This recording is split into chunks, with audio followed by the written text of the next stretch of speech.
Hello everyone, and we are looking at Quantex 2 tournament first game of the season with Skeletal Cringers versus Free Agents 1-2, one of the teams, and we are jumping straight into draft. Myself and Nualeok will be taking you on this journey today. How are you doing? Is he here? Hello? No? It's just me? Okay. It's just me. Fantastic. That's fine. We are going to... Oh, he's going to be back in a second. That's fine. Oh, hey, Alright. what's good? Hello, I'm here. It's a stream. This is a stream. We're playing League of Legends. We've got bot lane drafted first. We've got bot lane drafted first, and then we've got a Corki Slam. That's pretty Ooh, unexpected. that's Not kind of really. spicy. I mean, look, okay, you're saying it's not unexpected now. Now I need you to explain yourself. Why is this Corki not unexpected? Is this an actual AP Corki, or is this just the classic Corki does magic damage with autos and is going to build my E? No. This like Corki and Victor are like the two best mids in the game by a mile. So I'm not expected to see one given for the other. And then Jinx is probably the most versatile blind pickable AD carry on the patch. So no surprises here. Season 2022 is weird. That's all The I have to say about preseason that is one. fucking weird. Their meta has been really messed up so far, and a lot of things that are, a lot of things that just should not work are working. So Coglulu Yeah, on the other side is a cool little response though. yeah. I mean, look, it's the classic Coglulu comp. Juggernaut comp has been standard for, I don't know, 5 years, 6 years, nearly 7 years at this point. It pops. We all know it pops. There's a KO ban. There's a Riven ban. These feel pretty targeted, if you ask me now. Honestly, man, like picking Jinx and then banning both of her opposition counters in Arcane is honestly such a low blow to the rest of the community. I don't know how they're supposed to keep their reputation as upstanding citizens, but I guess here we are. That's true. And I mean, you ban the Riven because then you're going to pick the Yasuo, right? You ban the lore counters. That's what we're seeing here, no? Yeah, absolutely. I'd actually love to see. This is where you pick Yasuo and then your enemy picks Yone. Oh, okay, never mind. The other way around. Yone and then this. Wait. It's a Yone Yasuo double pick, okay? I mean, you put the Yone in the jungle. You put the Yasuo top lane. You got the Wind Brothers top, and then you just bully the enemy top laner. I think that's probably the only thing you can do at that point. Yeah, for sure. The set is equally as manly, but maybe not as quite lore heavy. So this set into Yone matchup will be fun. I think that's definitely going to be a scrappy because Yone can get like really far behind if he gets shut down a bit. Yeah, it's going to be interesting. Obviously, Set's regen is just so powerful that, I mean, you don't really want to be taking lots of trades with the set. You do want to kind of be trying to burst him down, getting one really good trade off, backing off, maybe pushing him off the wave while he's low. The problem is, you know, he also does okay in those matchups, and we'll see how the Yone manages to do that. Lilia locked in on the last pick on the blue side here, just to round out a comp that, I'm going to say it, I think this comp just wants to go for it at all times, basically. You want the Jinx to get one kill at the start of the fight and then just run down the entire enemy team, and that could be pretty exciting come mid-game.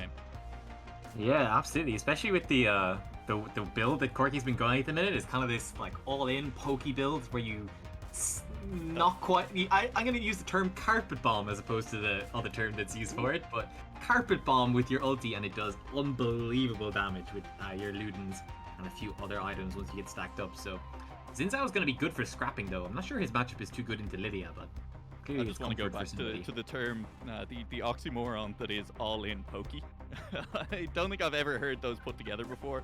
I understand what you mean a little bit, but yeah, I mean it's doesn't make any sense. I'm not gonna lie, I don't understand what you mean. It's all in and it's poking. Come on, explain yourself better. Do you know what also doesn't make sense? Why Corki is so strong. But you know what? Well, sure. This is what's setting me It's off. a quirky meta. I mean, it happens, right? At least, and bear with me here, it's not Corki Azir. Okay, Corki Victor, at least it's something different. It's a little different. It's not very different, but it's a little different. Yeah, we take our dubs, and definitely, I never want to see Corki Azir ever again. I swear, I've seen it 100 times, and I actually could not put myself through watching it again. It would be so unbelievably dumb. Look, speaking of matchups and the rest of that, I mean, if we look down the rest of the lanes, we've talked a little bit about the set and the Yone, how that lane's going to go. Corki Victor, I mean, is there a clear winner in your mind in that lane, or is it just kind of like farm off one of them is going to come out and try and carry the game? Yeah, this is a real handshake until like Victor gets a few ability upgrades and about 2 items, and then Corki's going to be sitting on tier for a little bit in the early game, so I don't expect much of him to be coming out aggressively early either. So I'd say there'll be a lot of bot 3v3 scrapping if either team gets their way. Okay, you preempted me. That's exactly what I was going to ask. With that in mind, are we going to look towards that bot lane? Sounds like you think the answer is yes, Niall, with the Lilia and the Xin Zhao. Looking down towards, I mean, both of these are carries that you're willing to get running early on. Like Jinx or Kog'Maw, they both have a reputation as a hyper carry for a reason. If you can get early kills onto them, it's going to be big. And Lilia and Xin Zhao, I feel like Jhin probably has more tools to do it early on, right? Yeah, Xin definitely brings you like a lot of that power early to like skirmish and to really lock down one particular target and burst them out. But especially with the teleport changes that came in this patch, I'm not sure if you know about them, but you can't TP towards pre-14, so these bot lanes might be isolated from TPs for quite a while in this game. Yeah, sometimes I think about the days of like, you know, season 3, like season 1 to season 6 or 7 teleport. Whenever they made the changes that made it longer cooldown and then when they made it longer channel time, and I just dream of the days back when teleport was like a 2-second channel time. You could just TP bot behind a ward and you were guaranteed to get there. It was just nice. And yeah, you're right. It's been completely changed. It's very different now.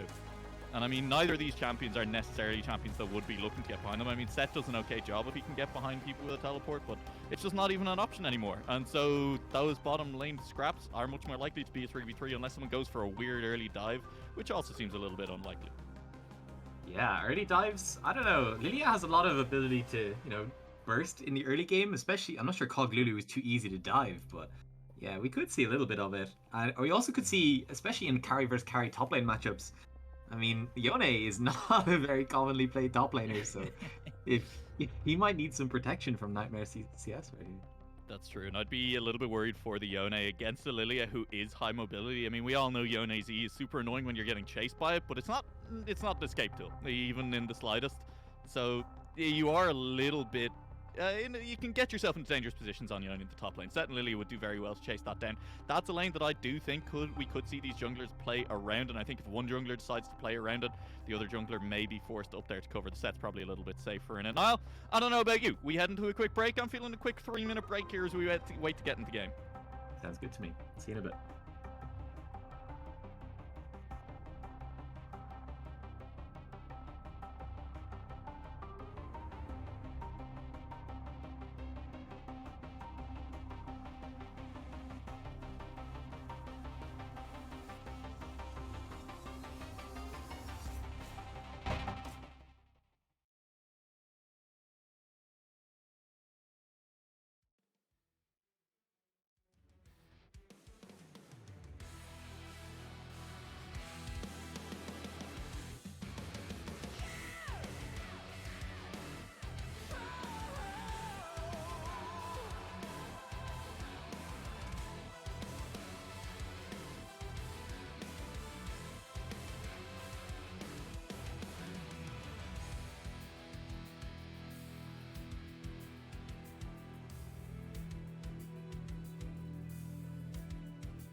Certain fate, and we'll make our final stand. Lost in the dark, we've come so far. Another step to rid the pain.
Hey, and welcome back. It's game day, and we're in game for game 1 of Quantex. It's Skeletal on the blue side up against Free Agents 2 over on the other side. I'm still Nulek. I'm still joined by Annihilation. We have a 5-man spread in 2 directions, and so now nothing is going to happen. Yeah, that's not exactly the most exciting. We've got a load of first strikes on the board, and yet nobody really wants to go and grab some of that early money. Like, we might see him some early poke from the mid, but yeah, it's free. Just take it. Just hit him. Just get him. You both have it. Just run at each other. God, they're just sitting there doing nothing. Okay, I mean, we'll hey, give this him. is. Oh, wait, Victor is sandwiched between a Lily and a Corky. He did it! Oh, he did it! Well, it's huge! S49 is he's a gamer. It's a gamer if I've ever seen one. And now Lilia forced to recall. What a win! What a win this has been for Free Agents 2 in the early game. The amount of pressure that S49 is putting out on this mid lane Victor is absolutely choking Skeletal out of their own jungle. They're being pushed out of the river at 1 minute into the game. I don't know where such macro prowess has come from, but it's absolutely great to see from a team that's been thrown together from the rejected scraps of the draft. I mean, you didn't have to do them like that, man. Come on. It's accurate. I mean, hey, we go into it. We kind of do assume Skeletal is probably the favorite team. Burn Dog on Lilia. We've seen big things in the past. We could see big things again in this game. There are a couple of immobile carries over on the other side. But on the other hand now, they have that Lulu to protect them. And Lulu, if there's one thing she excels at, it is protecting mobile carries from dive threats. Exactly, it's good at getting E-girls to diamond, and it's good just keeping carries alive, and we really want to see that there's a lot of carries on the side of Free Agents 2 that need to be kept alive and can really use that attack speed buff to the best of their advantage. I mean, it's a lovely, lovely attack speed buff that Cosmo's going to do well off the Jinx over on the other side. We did mention it. You get an early kill in these fights, and you're going to pop off, and there are definitely set up there. There's enough burst with that Corky who'll be going for the Luden's Echo to try and get an early kill in the fight. And if this Jinx gets going, I mean, almost as scary as that Juggernaut. Almost as scary as the Juggernaut. I have to see, I think Cosmos have been having a bit of diversity in their build recently. We've had a few Gale Forces, we've had a few Shield Bow Wits Ends, which is a bit more defensive oriented. I don't know which one he'll Cookie on the run is a fan of, so we'll have to see going through the game. I think you could definitely have an argument for both of them, but Clot is really trying to avoid trading with this set early because Yone is not very tanky at this moment in time. And I want to keep eyes on the junglers for a little bit because there is a Lilia on the top side of the map, Jin Zhao all the way on the other side. I kind of mentioned it in Champ Select. I do think that this Yone could be vulnerable to ganks at a couple of points in game. With the wave pushing in, Clot will want to go down, get a Warden River. Make sure you don't get ganked early. Make sure you don't lose a kill early on to that set because your mid lane will be miserable. Meanwhile, though, Jin Zhao heading towards the bot lane. Nightmare 75 CS heading down. Frosty Pants is a little bit pushed up. Will they manage to get some damage down? There's a Q that lands, but nothing else. And Nightmare 75 throws out the W in frustration. Oh, it'll just be a wander on back out. Yeah, tries to get something started, trying to say, okay, well, I'm here and I've cleared all my jungle, so... Juke, you don't get away with that plot. I'll be honest, I think Morphling could have landed that. You can time that a little bit better. It was well played by Clot to escape, though. And so at the end of it, there'll be nothing doing, and that is a little bit of time wasted by both junglers on opposite sides of the map. You'll be feeling okay with that one. Absolutely, I think both junglers are just glad that neither their other side died, so not being able to get a play going is certainly a shame, but I'll definitely be glad that they didn't lose anything either. That could have ended so much worse for Simeon down in the bot lane. The trap's just a little bit misplaced, means that you can walk on out of that one, but if they land, the bubble lands, a lot more damage lands. It didn't happen, so we're going to stop talking about it. Nightmare is walking back in. This time the W does land, and that's a little bit more damage. Goes back in. SLB is a little bit pushed forward, but still had the W. Wasn't worried about that one. I was just worried we were going to see a cancel on that W from the knockup. Yeah, that would have been really awkward for SLB to be stuck there and potentially have to blow flash if Nightmare CS. There's a lot of early power on this Zhao. Going for the Conqueror, so wanting to get that like extended fight. Whereas we normally see things like the Lethal Tempo more recently and things like the Halo Blades a couple of months ago. So interesting choice by him. And Dark Harvest on the side of Lilia, really wanting to get spicy with it and to have the execute damage to get that Jinx excited. It would be nice. You'd like to kill some people off. You'd like to get an excited Jinx. It'd be, dare I say it, exciting. But so far, nothing exciting in this game as we're still sitting at 0-0, cresting 5-minute mark now. First dragon will spawn, but I think with how this bot lane has been going, neither jungler really is going to look like they'd want to take an early one. Surely if it's anyone, it would be that Jin Zhao though. Yeah, Zinzao definitely has a bit more power to and a bit more agency to get these things started. Although I think Jinx will definitely have an easier time shoving out the wave with her ability to wave clear and shove out and get to that dragon first if they want it. And the Hextech dragon as the first one does mean that we won't have any crazy portal business going on in the mid game, which might make this game easier to track in terms of where everybody is. It definitely will. And I mean, just think about if we had those portals. I mean, Lilia with a portal getting towards your backline, landing the surprise 5-man sleep, that could have been spicy. But I suppose, yeah, you're happy that you're not going to be looking out for that one. The flanking Lilia is the deadliest.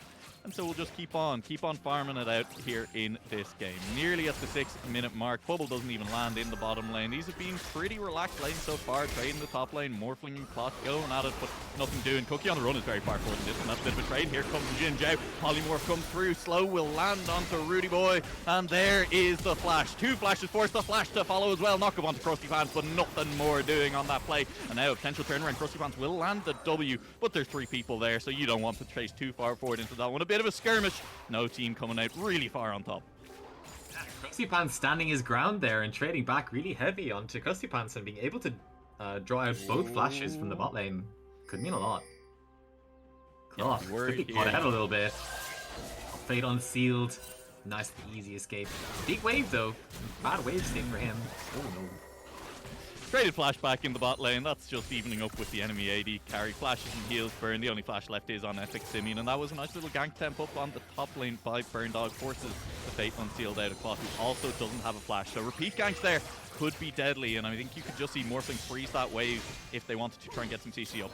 Never mind for the time being, as Burn Dog is forced to run away for a little bit. But your Lilia, you get out of those ones cleanly, and we are still yet to find a kill in this game now. Yeah, I know, and Krusty Pants is doing everything he can to get a kill onto the board.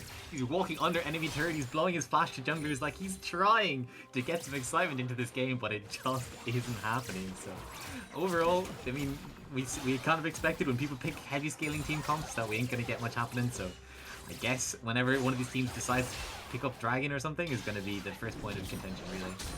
I'll be shocked if we see a Dragon Soul in this game, but strange things have happened. This will be the first Dragon. There's that push you were talking about as Jinx manages to get the wave under tower. Jin Zhao on the wrong side of the map, and first Dragon will be heading over to this blue team. Skeletons will be taking it. Not Skeletons, Skeletal. I don't know. Spooky, scary Skeletons. It's not even October anymore. What were they thinking of?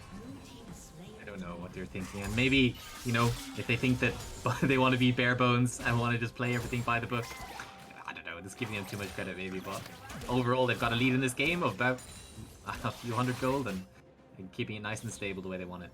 Yeah, this isn't the Burn Dog team I was promised. I mean, I don't think I've seen a Bernie game get to 10 minutes without a kill before, but this is the direction this is the world we live in. 2022 is off to a weird start. Isn't it just? And really looking towards the bot lane, and I don't know if there's much dive potential here, especially when you can't really pull in that set TP just yet in order to get that dive going. So Cookie on the run doesn't have a flash and has to be a bit more careful with the way that they let this wave push in and out in the next minutes to come. Just the tide. It's like the tide, man. The waves, they're ebbing, they're flowing. Nothing's really happening. The moon's probably involved somehow, even though Aphelios isn't here. No, man, Nami's got the ebb and flow, man. Oh, that's trick! Oh my god, I did it. What? Production, get me off the cast with this amateur. I didn't Honestly, even know that I did it. They've got a Nami in the game. She's all about waves and shit. What is this? Look, and obviously there was no reason to zoom in there. I didn't make any mistakes. I didn't accidentally miss a pun. That was just about showing the speed up that Nami got back to lane after landing the bubble on himself. So, yeah, obviously I've been flawless here. Excuse me.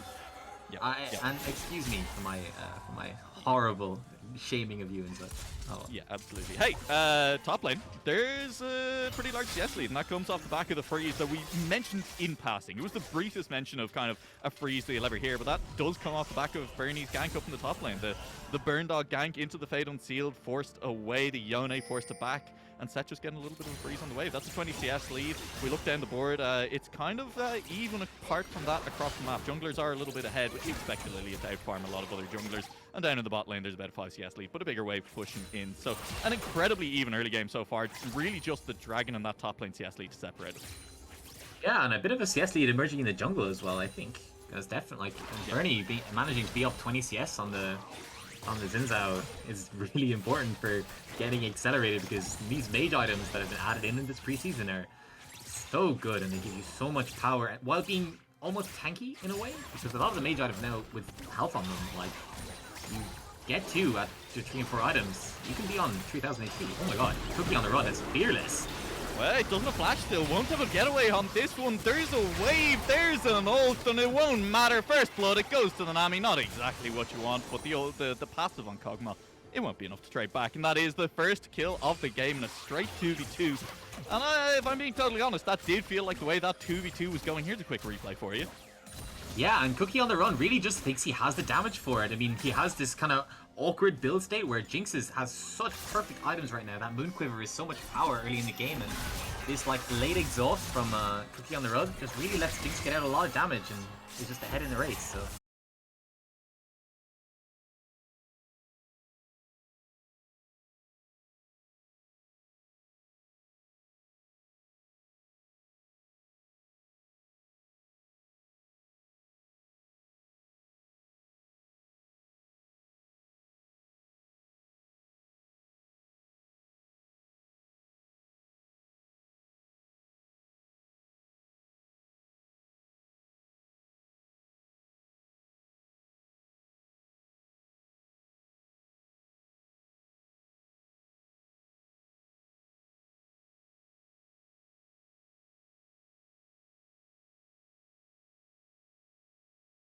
There might not be Terror Dives very early. It took until 12 minutes, but we got half of one. Yeah, all it took was a few items, and then wait a second, these fights are not ending. It's a showstopper in the top lane. Morphling, one more auto, 2 more autos is what it took, but 2 was enough to get the kill in a straight 1v1 in the top lane, in a straight 2v2 in the bot lane. Team Skeletal are coming out on top. Absolutely, Morphling just throws down the 1-2 sucker punch and absolutely collapsed Clot after getting a really nice lead in this lane. So that's definitely what you want to see. You want to see your set getting ahead of this slightly unorthodox pick. And no, Skeletal is sitting really pretty with their game state right now, being 2k up at 12 minutes. And mid lane continues to be very exciting. As the most exciting thing.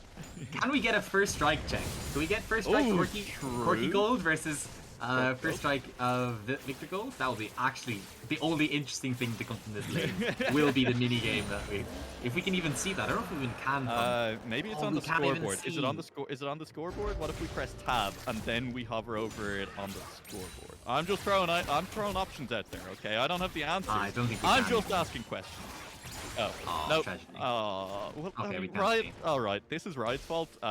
This would have been very exciting. Yeah, would have been probably the only fun thing to come out of this thing. We'll have to ask the players after game if we have contacts. This is another trade in the top lane. These are not going Yone's way right now.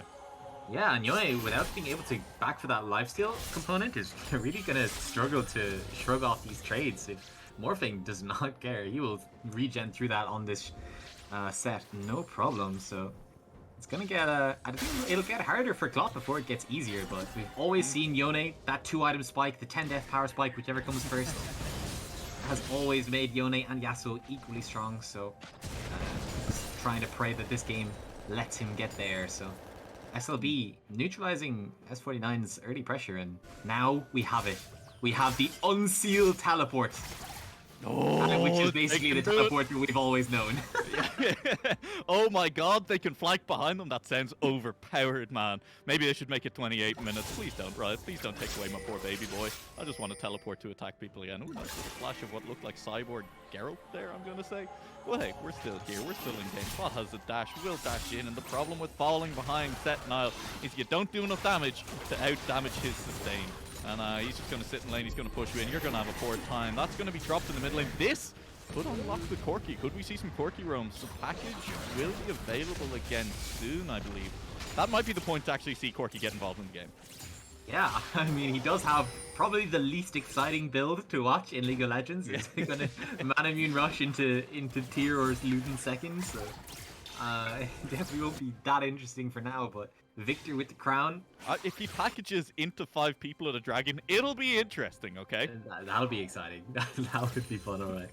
And also, we see Cookie on the run. This is the updated build for Wit's End first, which is nice on Cog. It's a very kind of defensive angle for him, but I guess there is a lot of magic damage in the game from the Lilia and the Nami, and the Corki, I suppose. But trying to get aggressive here. Rudy Boy is being really on point with these defensive bubbles. As Krusty Pants needs to be careful. You think it's a 3v2. It's a 3v3. Nightmare coming in from the side. Flash forward. It's going to be a double sleep down onto these. Teleport coming into. Will that land? Epic Simeon. What a stopwatch. Just about Liz. Burn Dog is in the middle of the backline, and Burn Dog will be the first fall. Nightmare is on top of the enemy team. Krusty Pants is slowed. Flash forward. That's a kill towards the victor. Good exhaust. Won't be enough to save Cookie on the run to life for the time being. It'll be a second kill for this Corki. No, the bullet missed in the bush. The rocket not quite landing. This is disaster for Team Skeletal as they have dropped 4 in the bot lane fight in trade for just 1. What a fight for the free agents. And Epic Simeon, being the little bait lord that he is, uses the stopwatch to bait Bernie, manages to get the shield off afterwards and live with the self ulti. And then Krusty Pants and Rudy Boy are left out to dry as SLB tries to trade 2 backs. And Just a sidestep, or is it's just a stop? He just stopped the polymorph. Smurfing. Epic Simeon is absolutely tearing up the bot lane with that play. And really, like, that undid all of the early lead that Skeletal managed to apply for themselves. And getting your Kog'Maw onto a finished item when Jinx had this massive lead was huge for their bot lane. It's big. It's big. This bot lane was really the power point, was that point of, oh, our hyper carry is outscaling your hyper carry Kog'Maw right back into the game. A little bit of a bait, but you cannot stop that returning. Is it, what's a Spirit Walk? I don't know. It's something like that. He's basically just Bran from Game of Thrones, right? Yeah, exactly. He's warging. He's just warging, man. he's warging, bro. I'm sorry, I can't follow this gank, man. I'm warging. This is like this is gonna be a much bigger play. There's going to be a big set W. The Haymaker lands onto a couple, but it's not a lot of damage at this point in the game. Nightmare is taking a bit. There's a Jinx Rocket, does absolutely nothing. His S49 is under a little bit of threat. Backs away from that one cleanly. And again, the skirmish comes out in the favor of the free agents. They're doing well in these. Yeah, Skeletal are trying to get stuff started, but it just isn't like being the cleanest of executions, and they just can't get it started. They can't get the lockdown down. And... I don't think you win this one anymore. Flash forward by Cookies on the run. That's a kill. Juggernaut beats out on Jinx. It doesn't matter what season it is. That was a big 2v2 win for the free agents. They're doing it, man. Absolutely. Free Agents 2 showing the power of clean play, overpowering the power of friendship in this game, going against the anime storyline, so we're fucking loving this game so far. Definitely the last 4 minutes have made up for the lack of action we had in the first 10-15 minutes of the game. It's exciting, and it's a best of 2. It's not a best of 3. Even picking up 1 win because you're the underdogs and your opponents don't come to play. They don't get 2 games to come back, readjust the scoreline, make sure that they come out on top, and it doesn't really matter. You win 1 game, that's a big win, no matter what, Niall. Yeah, absolutely. Every game matters that little bit more because every game matters. What is this? LEC in 2019? King's Legacy Dynasty. Quick, get the buzzwords. Someone pull out the buzzwords. I left my script at home. What's the next buzzword? Oh god, I don't know. Yanko's First Blood King. Niddly Spears. That's Miss Niddly Spears, right? Oh yeah. Good one. What did they used to call Edward? Was he was the Thresh, the Lantern King? Was he the Lantern King? I don't remember. He's just not that memorable, I have to say. What are you talking about? Everyone remembers Edward.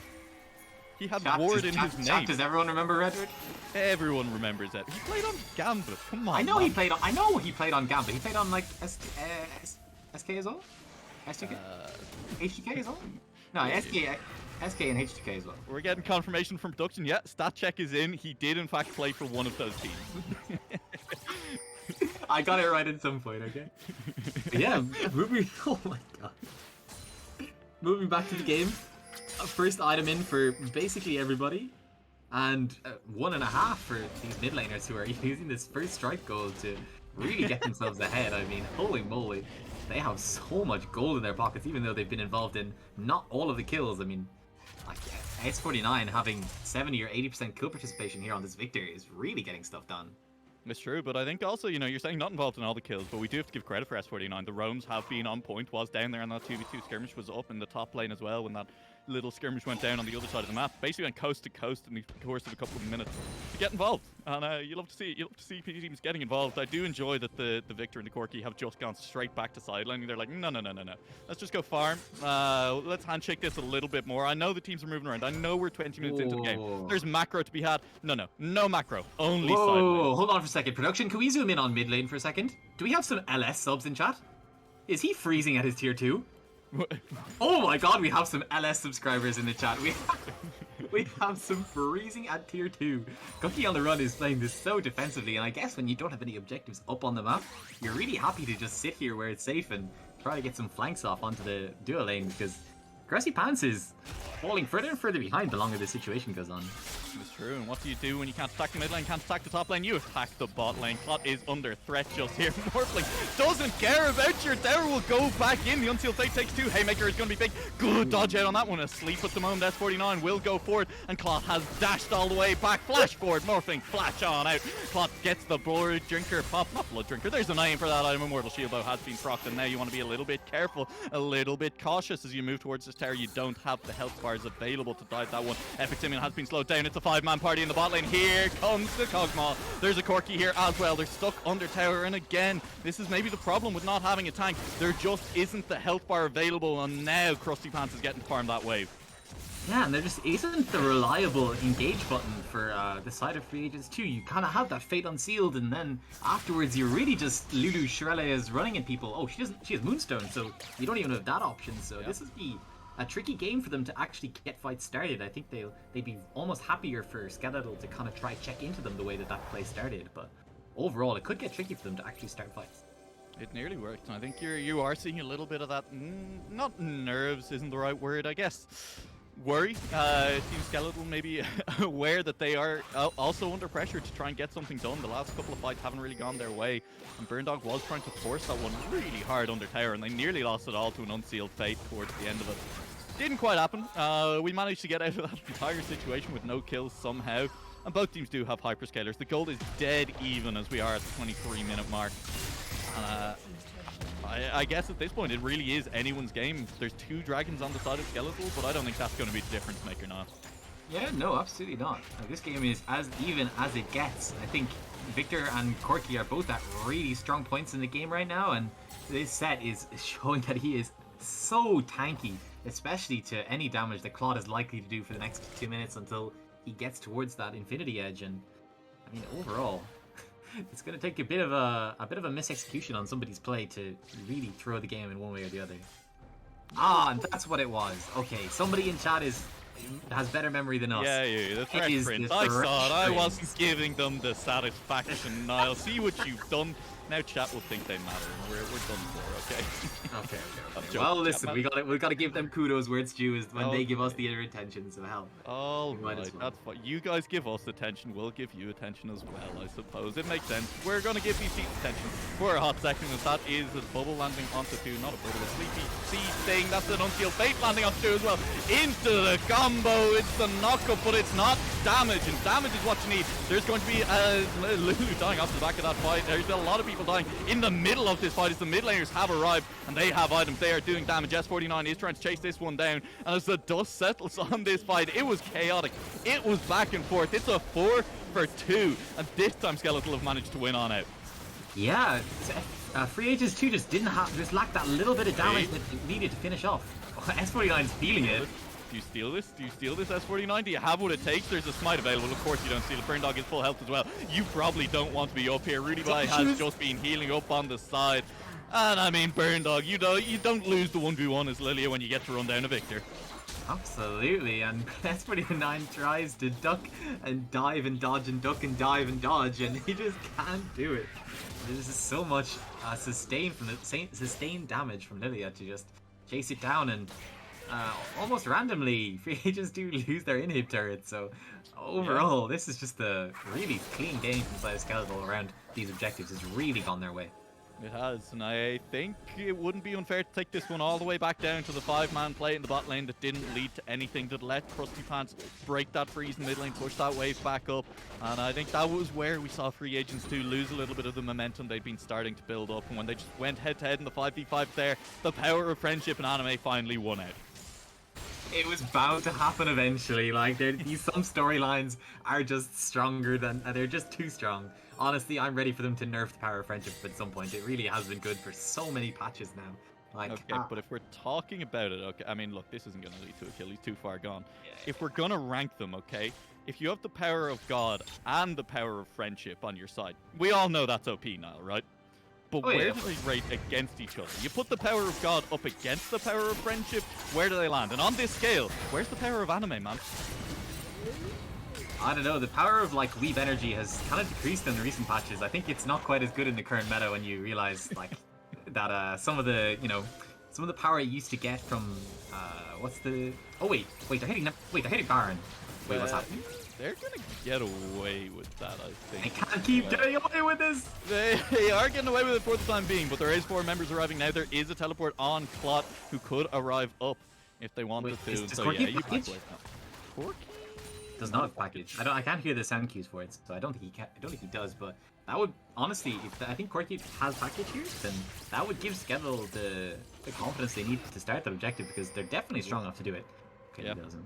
I was also watching. Corki was moving far too slowly on the map if they had That's package. true, Just that's a true. little life hack, you know. And I think the fact they were going bot lane, SLB, also probably a pretty dead giveaway that there was no package available on that play. So we'll keep an eye out for it. I think you're right. Package could be a go button for the next big fight if they wanted to try and do that. And I said 2 dragons to 1, unlikely to be a difference maker in this game. 3 dragons to 1 on the other hand. That's a difference maker. You're on soul point, and that drag gets the Quantex drag. I think it's the Ocean Drag. Yeah, it's Ocean. Oh, Ocean Soul, sorry. Yeah. Okay. I know what It'll definitely be good for both teams, I think, to be able to sustain through some of these fights. Absolutely, and Ocean Soul is, I mean, it can be pretty powerful. So that's worth looking out for. I think at this point, if you are Skeletal, you have options. You can sit back, you wait for package to maybe make a Baron play, or you just wait for the next dragon to spawn play around that. Yeah, and again, I mean, we're really looking at this Yone, and his items are not looking impressive right now. That IE is so expensive, so if he doesn't get to it now, then he's really going to be in a bad spot towards this next dragon, where his power is really going to be needed in if free agent 2. Okay, he does have it, thank God. So we might have a more even fight now coming towards this last dragon that Skeletal are really looking prepped for. Krusty Pants is absolutely enormous on this Jinx. Uh-oh. S49, you don't want to be there right now. Burn Dog and Morphing will run it down. Will try to turn it, but will just fall asleep. That's not how you want to break the sleep right now, and that nearly manages to turn it around on Burn Dog, but in the end, it won't matter as they find the kill. An overextended Victor in the top lane, and you see the blue pings down towards Dragon. It spawns in a minute. They'll move in there. They'll get vision. No. They might just move towards Baron. I think you head down towards this dragon. You set up for Ocean Soul now, Niall. You get ready to take that one. Yeah, but maybe Skeletal just have more cojones than either of us, and they say no. The big purple worm is something that we can do, and free agents too are absolutely aware. And Zinzao here, who wants a bit of the party. This Flash is going from to be a SLB. dead Jeff. Clock's still in the bot lane. All you have in the pocket right now is a Juggernaut. You don't have half of that as Lulu's health bar is evaporating. Corki alone is chasing them out. One last rocket.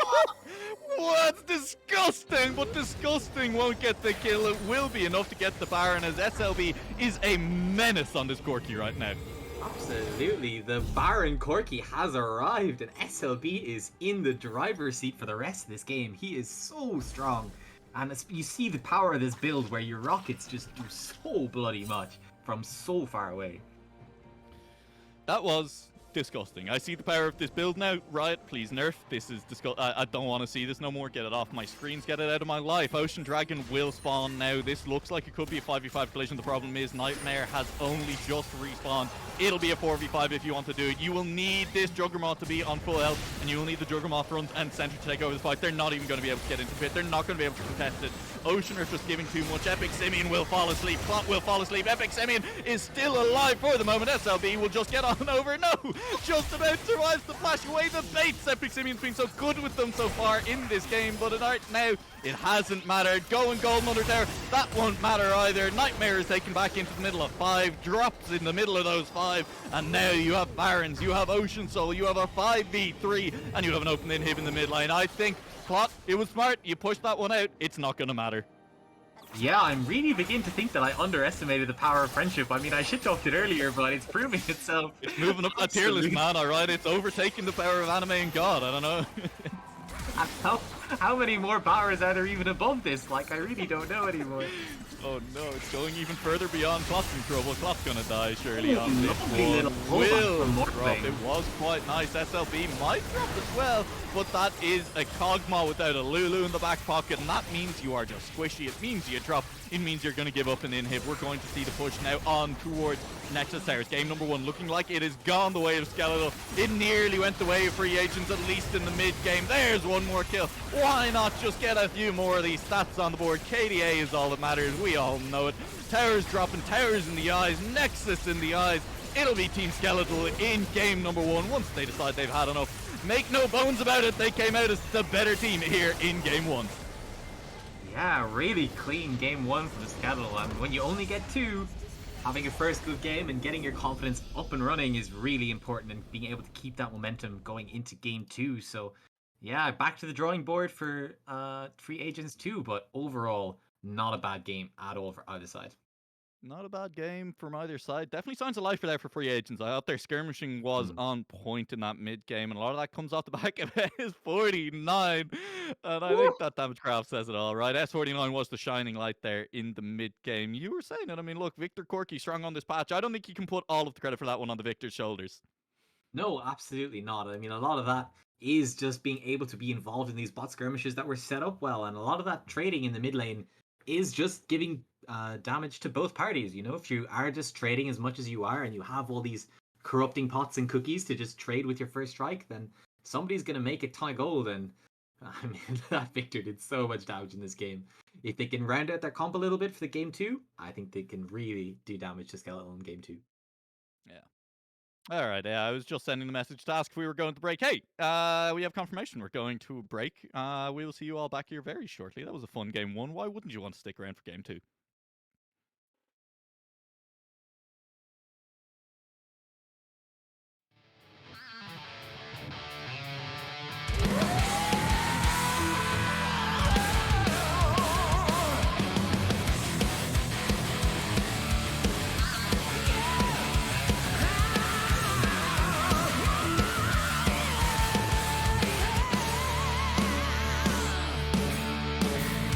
To the edge of death and back again.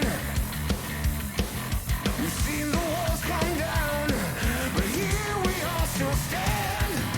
We are afraid we feel like the final round.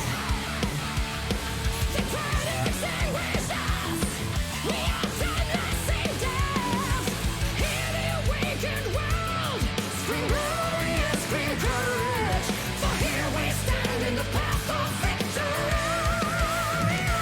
We made it through fires to redemption on the other side. We're standing and we're burning bright. Alright, 'cause we are timeless. Our future knows not your pain. Our past knows only victory. So we still remain.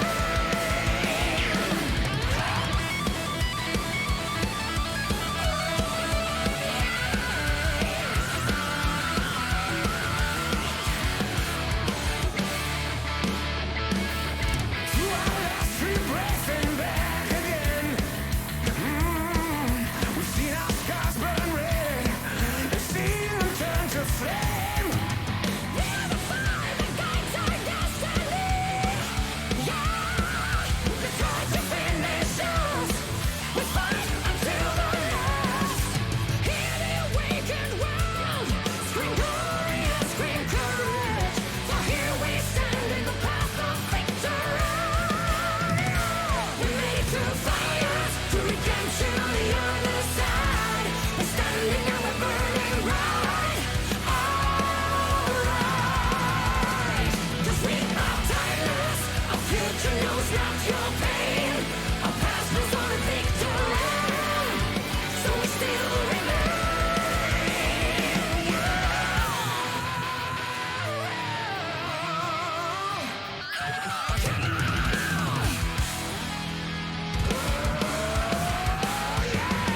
How many came to fight and die here?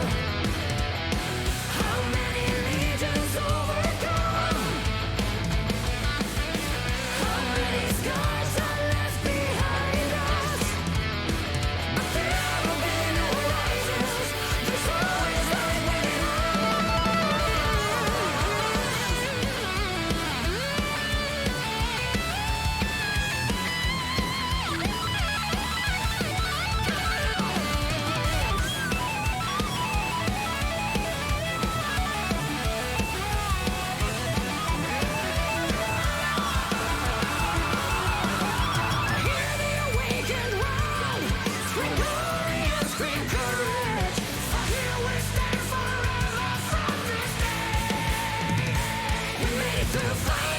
to redemption on the other side. We're standing and we're burning bright. Alright, 'cause we are titans. Our future knows not your pain. Our past knows only victory. So we still remain.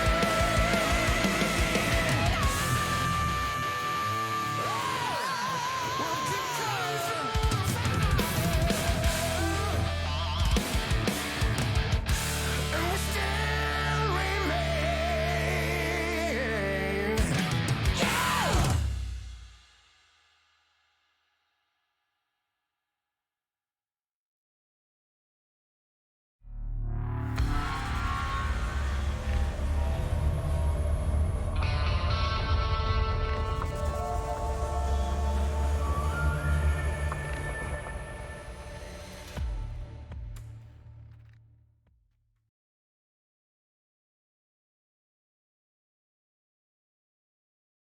Hey, welcome back. It's still cold outside. It's still cozy in the stream, though, and we're here with draft for Game 2 between Free Agents 2, team with best logo, versus Skeletal Boys.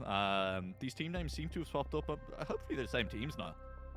Yeah, I mean, we got a great game out of them in Game 1, so I really hope it's the same teams that'll give an equally good game in Game 2.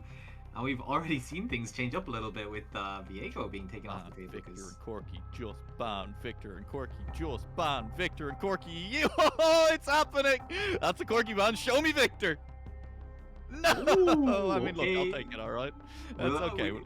It's We fine. complained about the Corky meta, not the Victor meta. It's fine. That's it's fine. true. I'm okay with Victor, to be honest. Like, S49 honestly popped off on in the last game and gave us some pretty hype moments. Nearly turned around the 1v2 in the late game, which unfortunately did kind of lead directly to the loss because, you know, you can't be dying there at that point. But I wouldn't be opposed to seeing the Victor locked in again here. I think the thing you have to worry about then is SLB sitting on the counter pick at this point. Yeah, Ezreal first pick is definitely a little bit weird. I think the we've definitely seen a drop off after Caitlyn Jinx priority. I think people generally believe those two to be the strongest on the patch. And okay, now Skeletal Boys bot lane, they have some picks. Crusty Pants is a big Soraka enjoyer, and I mean Soraka 80 carry player. Oh, no. So I think this could be. They have a bit of variety here where they could go either way. They Well, could lead that into the bot lane 80 carry position, and that would be a difficult one for Ezreal to out damage, I won't lie. That could So, cause them some problems. I have a surprise for you. We're actually playing game 2 of this series on season 5. That's going to be Star Called Soraka mid lane, unfortunately. Ah, okay. And this is like Runeglaive Ezreal jungle, right? Yeah. And it is broken rework Galio mid lane against the Soraka. Or is it the full tank Galio? Was that season 5? It was like full I tank Galio top, right? Do not remember. I think it was full tank Galio top, because I remember one of my friends used to one trick at that point. Was it own? Shout out to himself, he knows who he is. I'm doxing him. That's what you get for playing one tank Galio or full tank Galio. Look, it's fine. Hey, there's Namumu. Remember that when that was the hype support pick at Worlds and never came to fruition? I do. Hey, it's Cyberpunk Geralt again. That's kind of a spicy go forward comp, and I do, you know, I mean, I was kind of thinking it. I should have said it out loud when the Ezreal was locked in. You pick a first pick Ezreal because the rest of your team is going to be a dive comp. Yeah, you just want to like, okay, I will throw my ulti with you and go with my blessing, and I will When slightly people follow dive your on me, wishes. I'm gonna be 5 screens away, but you guys do you, man. You do you. And I'm kind of scared of them jumping on me again, and I kind of have some existential crisis that I don't want it to happen again. And we have a lot of a lot of champions you don't usually see on the same team from Skeletal, where Lux and Soraka and Kayle. That is going to be a lot of protection for whoever the 4th and 5th characters are on this team. It's true. A lot of protection for the hyper-scaling Soraka 80 carry. It's big. I mean, I'll say it. I think if you're going to lock into Kayle, obviously Kayle scales well in her own right, but especially in the mid-game, that ultimate is just a much more useful tool on another strong carry. And right now, we don't really see one on Skeletal. If there is a jungler in this tournament, I think could probably play one. It might be Burn Dog. So that's maybe what we're looking at. Like, you see a Diana come out or something. Diana's kind of filthy on this patch. 5-man Diana ult into a Kayle ult following it up. That just sounds juicy. Yeah, I mean, we really just want the Twitter clip, and that would make it so much easier. Like, that would just take all of the effort out of it if we could just cast over some insane I've been moments. looking to build a casting reel, and I mean, look, I'll take it, right? You give me a 5-man Diana ult with a Kayle ult on top of it, I'll build that casting reel. Absolutely, and I mean, we've got some team fight comps coming in where free agents too, they don't want anybody to move for 5 minutes while they kill them with Mumu and Galio. And the other side, they just want whoever does get CC doesn't die. So MF being the ban from free agents too, trying to avoid some of the wombo combos and some of the lane pressures they have. But There's your carry. There's your carry. That's the Kindred. That's nice. I want to see reliable engage from free agents too. I'm going to say it now before they lock anything in, because right now, if a Mumu misses bandage toss, you are relying on a flash from someone to get into the middle of it. Something that can just go forward. Give me something like a Rakan or a support, or just give me something that guaranteed gets into the middle of the enemy team. I think we need that right now. yeah, I think that's one way you can do it. I think having putting the toplet cooled on a split pusher could be good too. To Yeah, try and there get you go. away from this big team fight bundle that Skeletal have. I think if you never interact with the 4-man group, then you can just You just never interact with anyone except towers and occasionally your opponent's health bar for a short period of time. yeah, and maybe I think that's definitely a better approach than trying to like pick more team fighters and punch through Soraka, Kayle, Lux like and Kindred ulti. That seems kind of hard to do. What if Ooh, you just it's pick the Mumu Orianna and you're jungle. like, all right, I mean, Oh, okay. Mumu Yeah. jungle, we've normally seen it support, but I think or it's it's definitely better. Tryndamere jungle and Galio No. top and the Mumu support and Orianna. No, I mean, I don't say, Oh. look, it's the top catch. I said it. He's I said I unbenched. wanted to see it. He's unbenched. I think it's a support. Is that That's top Soraka pick. 80 carry? It's Lux Soraka support, Lux. Kayle Yeah. mid, and Tam Kinch top. All right, that's spicy. I like it. It's interesting, and I do like the Tam Kinch top lane. I think Tryndamere has a very rough time in this lane. If there are champions that you don't want to see locked in after you lock in the Tryndamere Tam Kinch, probably up there. But that's true of a lot of Tam Kinch matchups at the moment, and I like it. I just like Tam Kinch, man. He's broken. Yeah, I mean, this guy just leveled up level 8 and just got a TK, and now he's gonna start farming items off this Tryndamere because I don't know, man. I think Tryndamere is gonna have a really hard time punching through this TK. I mean, Bramble Tabbies has just been such a consistent build for tanks in the preseason that it's definitely gonna be hard to punch through, and we'll have to see how much bot lane prio Soraka Lux will be able to get, because it's gonna be a lot of magic damage on this team, and it's definitely a lot of scaling. Yeah. Look, it's definitely an exciting game too. Very different looks for both of these teams than we saw in game 1, and that means we're excited to get into this game. And waiting goes faster when you're on a break and just listen to the nice music. Don't really have anything to look at. Hey, stick around. Game 2. It's coming up after the break. It'll be as exciting as the first one. I make a personal guarantee to you of that, and I'll chase the teams down. It's my responsibility now. Look, stick around. I'm going to break. Bye.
League of Legends.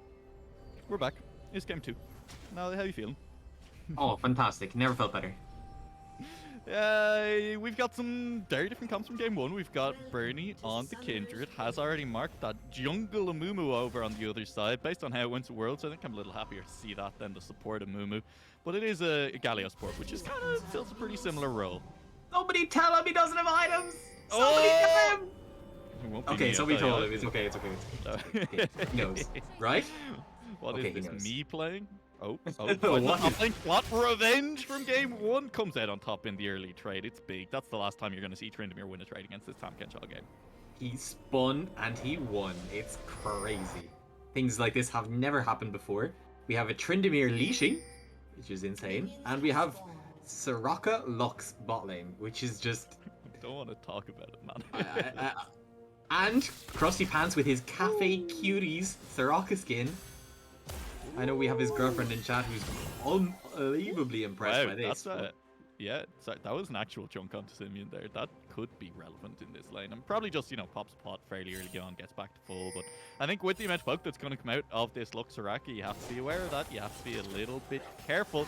Big leash on the bot side, leash over on the top side. See how well this Amumu does on the clear. I think one of the big weaknesses we talk about with Amumu jungle, that is the reason it saw play at support and pro and has very rarely seen play in the jungle, is just lack of early jungle clear. Yeah, he doesn't. He's a sad mummy that really doesn't do very many things very well. But in this game, he's really going to be needed to lock down the carries because Simeon is definitely getting chunked out before he gets anywhere near Galio's range to be able to do very much. Just because it's a cafe cutie doesn't mean you have to eat everything that she serves up. I'm just gonna throw that out there, okay? Because right now Simeon he's eating the poke. He is eating the poke, and it's going to be a problem. But they have got to push, and I think now they're feeling a little bit safer. They've hit that level 2, and the Lux and Soraka have to be a little bit more careful in this lane. They need to be aware that there's all-in potential. Ezreal does do a little bit of damage early on. Yeah, but I think their dive potential really isn't that big. So Krusty Pants sitting under this turret now is chilling. Now, when we get pushed out and there's actual all-in potential, then it begins to get a bit more concerning. But right now, I think everybody is happy out. Kindred clearing to topside. Not that much faster than Amumu, to be honest. So actually, really looking well. But overall, everything even across the board, similar as what we saw. S49 having a much harsher mid push this game, trying to deny SLB as much as he can, because this Kale mid is not something we see a lot, but Scale's really hard until late game. Scale's hard, gonna get bullied a little bit free level 6 before you manage to get that range increase, before you manage to just get the autos from a distance.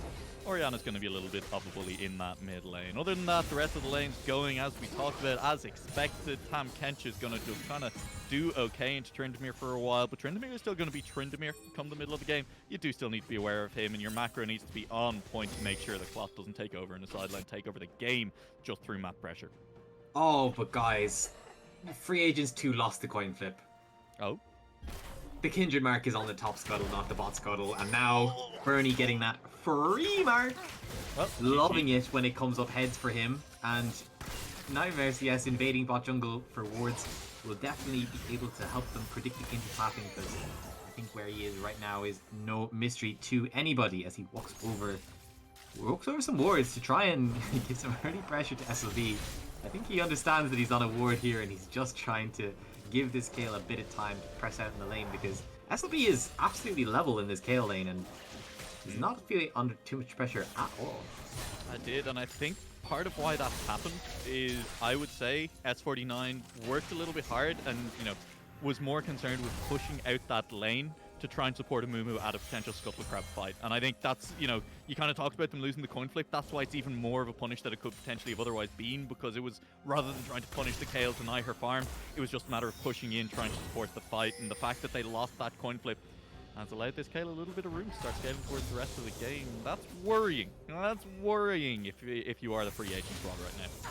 Yeah, but I mean, if you're looking at damage, I mean, you are looking at just Kale Kindred for damage. And I know that those champs do a lot if they're allowed to scale, so...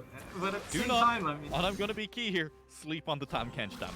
Because that champ, okay, he will kill a champion if you leave him alone for long enough. And if there's a champion that might actually stick to Ezreal and take him down, you land a tongue lash after Ezreal leaves away, you can chase him down. Tahm Kench could do some work in this game. Yeah, true. And I mean, Klopp definitely doesn't want to be interacting with Tahm Kench. He wants to be interacting with his turret, and I'm not sure he's getting too much chance right now because morphing is keeping him honest, keeping him on his own side of the map, and really keeping up the pressure. So overall, we expected a slow game. Raptors mark for Kindred's. I mean, we expected Kindred to maybe try and invade this Amumu a little bit early, so maybe after his first base now, where Amumu is on this tier for the I forget, I think it's called Fimbulwinter. Yep. It's the new tier tank item, so building towards that. I don't know how early, how cheap that is. Ooh, lovely double bind from Rita Rudy Boy. It's a shame that it's a Soraka carry. It's a shame that you have negative damage. follow. It's unfortunate. It was a nice double bind though. Here's an engage back the other way. Instant taunt. Epic Simi gets a lot of damage back down on the front of the pan. We'll need to land a few more of those Qs instead of just using them out to farm if you want to heal this one back up. Or just pop the double pot. That'll work out too. Still 0-0 in this early game. Just because we expected it doesn't mean I have to like it. It's getting a little bit boring here. I needed something more spicy to keep me warm on a cold night here. Yeah, absolutely. And I mean, first drag for free agents too, if they want to contest for it. I mean, Skeletal look like they want to fight for it, but you do have just a level 6 Kale as your mid laner, and maybe they might be caught here. They're here first. 4v3 in the Dragon Pit. Burn Dog is involved, and there's a lot of low health bars. Epic Simi is doing it. Not the steal though. The Kindred takes away the Dragon. Will follow over the wall. Ezreal not a trouble. Epic Simi in a lot of trouble though. Over on the other side of the fight. One kills those down. Epic Simi in no man's land. It'll be a 2-for-1 trade in the end. Those 2 kills go onto the sorry. Did I say 2 for 1? I meant 3 for 0. That's Team Skeletal coming out massively on top. Double kill to the Kale. Dragon goes over. If it wasn't GG at the Scuttle Crab, I mean, you're getting ready to call it now. All hopes have to rest with this Tryndamere now. You know, when you look at a ticking time bomb, and then you hear the ticking get a little bit quicker, and then you hear the tick tick tick tick tick tick tick tick tick tick tick. This ticking time bomb is getting really, really close here, and accelerating Kale like that, yeah, sure, he's up, he's down 20, 30 CS, whatever. Getting 2 kills on her is going to accelerate her a lot, and Simeon just wasn't able to bring himself to kill the Cafe Cutie. That was on 1 HP, flashing away from him, so Crusty Pants being able to kite these fights out really well, and like they said, they just knew they had the mid-prio to be able to get to that drag first and make it a 3v4, and you don't really have a lot of damage to be killing any of these people through all the heals and shields that they have. Damage is at a premium in this game right now. For Kale and the Kindred, we were kind of worried about their damage. I think they're going to be fine. That's going to have to be an ultimate from the Tryndamere. Can Tahm Kench live this one? Clot, will you go forward? Will not go forward. Look at how low Morphling is. That's just a silly little fight. There is an Orianna heading up towards the top side. Track S49 on the map there. You can see over the wall, Morphling's going to be in trouble. There's no ultimate on Tryndamere, so you cannot tank this anymore. But Morphling is just going to be slowed. Flash out of the way. Good flash by Morphling. But now you're just dead. You're just dead. That's S49 getting a kill. Burn Dog is up here. Doesn't have to mark on either of these champions, but would still be fine picking up a couple of kills worth of gold if that was on offer. Clot will turn around, will run towards them. Clot, that wasn't the direction you want to go. Burn Dog has a lot of damage. Will get another dash forward. Chooses not to use it though, as I think at that point you are looking at an overchase. That's a good kill back, and again it's S49 who gets it done for the free agent squad with a round to the sideline. Yeah, but I mean, and SLB getting here and being able to chill and grab some mid plates onto this Kale is going to be equally happy. So yeah, it's nice to see free agents too being proactive and getting stuff done on the map, but they're going to need a few more plays exactly like that and a bit more to be able to break through and get this early game lead that I think they really need into this really heavy scaling comp of Skeletal. They do, and I am happy to see that they are prioritizing that top lane right now. We said it. After that disaster with the Dragon, your win condition is probably Tryndamere. They've gotten a little bit more gold on him. They put the Morphling GG Tahm Kench a little bit further behind. It might not matter. He has Bramble Best field hit. Yeah, he has Bramble Best. Yeah, alright. Okay. Yeah. Whatever we were saying, discounted. It doesn't matter anymore. You can see it here. He's just died. He comes straight back to lane, level down on the Tryndamere, and he's like, yeah, I'll push you into tower. What of it? It doesn't matter. This is not really the position you want to be. Run me down? You? No. That's not how this works. No. The problem is as well, Tahm Kench just presses W, jumps away. Well, like, you know, you get a little bit of a trade onto him. He presses E, big shield, presses W, Tryndamere has no way to interrupt it. You're just like, oh, peace. Good effort, man. Have a good one. Yeah. And Bernie might be in here for a really sly gank. I don't think Free Agents 2 think that they're known, but Simeon is trying to make an aggressive play, and He's all Nightmare in, CS is Mumu. really far. And Cookie in the... Oh! Might be able... The banana is not strong enough. Ooh, lovely little... lovely little stun from the It's Mumu. a finding under Terror. Krusty Fan is tanking and they'll just dive. They'll dive. It was a good kill, and I think our noises were appropriate there. That was kind of clean. Did you ever watch Overwatch? I have never watched Overwatch in my life. Okay. Well, are you familiar with the concept of goats? I have heard of the animal, yeah. Okay. I Well, know goats what goats you was a comp in Overwatch where just due to the state of the game, the best comp was to have no DPS characters and to have only healers and tanks. Oh no. And that was the meta for 3 years, 2 years, something like this. God, we And need it was Morello back in. every- Morello needs to be every in charge of game. every game. Every game. Just get Morello's philosophy on healing. Just less of it. Less big burst heals at some times, but they're at premium. Okay? Bring the man back. He knows. He knows that the heal creep isn't all that much fun. And look, it's working. In the bot lane at the moment, the Lux, Soraka, they're getting a bit stronger. I think the real worry, though, is those damage carries, because this is definitely not a no damage comp right now. No, that is a big Kale. That is a big Kindred, and they are going to be threatening in this mid game and continue to scale. That's the worry.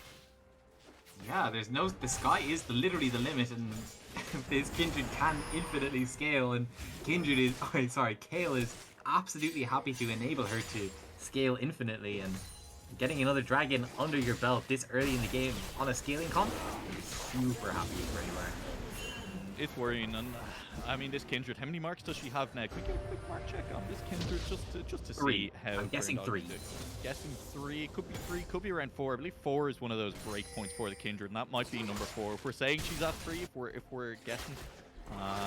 She's at 4, and it's going to be 5 now, and that is a Kindred who is off to the races, is pulling away, is looking for another gank. You're going to go forward on this one, you're going to try and turn it around, but the silence is huge, and Cookie on the run. Look at it, dash, one little hop, there's the kill for Burndog. Going to keep going under tower as well, no cooldowns on Epic Simeon. Burndog has the ultimate as well, gets out of this one for free, doesn't even need the ultimate. That's just unfair. Yeah, and Cookie on the run is going to be running a bit further, but he misses the E-in, tries to get aggressive on Torito Rudy Boy, and Rudy Boy slaps him back in the face with a Lux combo and says, by the way, here's my jungler for dessert. And Bernie has benefited from every single play that has been made by Skeletal and has been the driving factor, and really showing up in this game too. But not managed to get a lot done. We said it was the hope of this team right now is the Tryndamere, the hope of the free agents. Trying. They're definitely trying. They could go for a dive attempt here, but it's so difficult onto a Tam Kench at the best of times. Even with Tryndamere able to do it, your timing needs to be flawless. And they're going to go for it. It's going to go for it. That's a big cooldown. The W being missed. They're just going to drop that. That's another big miss. The Q is gone. No bandage spells for Mumu. And it's a Mumu who's tanking. It will be eaten up now. Tryndamere needs to tank this if they want to do it. You have Sunfire. Gabe, what are you doing? The Amumu is tanking. Amumu's going to die even before Burndog gets here. And Clot now in trouble. There goes Tam Kench. Bye-bye, River King. Burndog is getting run down, but Burndog still has ultimate. Still has ultimate. Why are you not just ulting? Just ult. You have ult. Just live. And Birdie gives over the massive shutdown and the tower, and Clot is running in the wind. He does not. Oh my god, he's doing it in. Wait, he's dead. He's dead. He's dead. Right? It's Tam Kench, man. Tam Kench just chases you down. Tam Kench is funny. That's a big shutdown going over to the Tryndamere, and honestly, literally worst case scenario for Skeletal right now was that Tam Kench getting, not the Tam Kench, the Tryndamere. It's too many words, too many T's. It's still a fight in the bot lane. Worst case scenario was Tryndamere getting a shutdown. Normal case scenario right now is just Epic Simeon dying. Oh, he lived! The boy who lived, Epic Simeon, lives to fight another day. No. Oh, well, Cookie. Oh my god, They're the doing skin it. of their teeth. And Ryder Rudy Boy cannot miss on this Lux. He's so spot on, being this kind of this surprising amount of damage carried from the bot lane, because he does not have a supportive build. He is going for that Ludens. He has the magic pen. He does not care. It's a rabbit. It's a Rabadon second if I've ever seen one. It's a Magi second. What are you talking about? Fair point. Honestly, I've clearly lost my mind. The top lane kerfuffle mixing up Tam Kench and Tryndamere, it's clearly messed with me a little bit. Hey, speaking of Tryndamere, no Tam Kench in sight, but a nice binding clot. You need the dash, not in, dashes out. Tam Kench on the TP. Is that Tam Kench? Didn't know it's Kale and Tam Kench. They're both here. Cookie on the run is going to be in trouble. Run, Cookie, run. Morphling lands it. You're just going to get slapped once with the tongue, twice with the tongue. That's a death. Morphling TP's in, and that's a big kill in the bot lane. Yeah, Morphling leading the charge fearlessly from Skeletal. Just feels free to run at anybody he can see and knows that his team are going to follow him up with heals, shields for days. And wow. Yeah, Clot trying to make something happen and Cookie on the run being the only casualty of that play.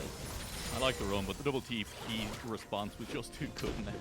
Burndog just in the middle of the jungle. Does have ultimate this time, has a lot of people coming towards him. That is going to be the speed up top.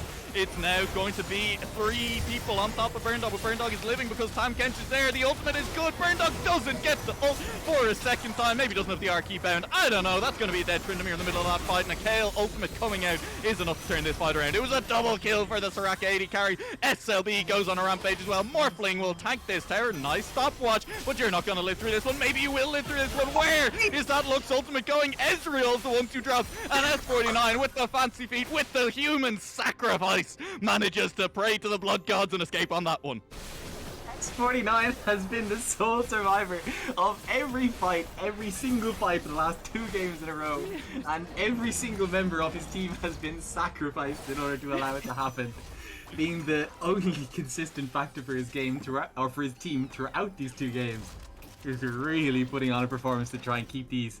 I think Bernie being CC'd in that Orianna ulti, not be able to get that ult off, is so unfortunate. It's so funny. That's 2 deaths on this I Kindred. love it. 2 It's deaths without an ultimate being used is... We haven't seen a Kindred ultimate in 17 minutes, like.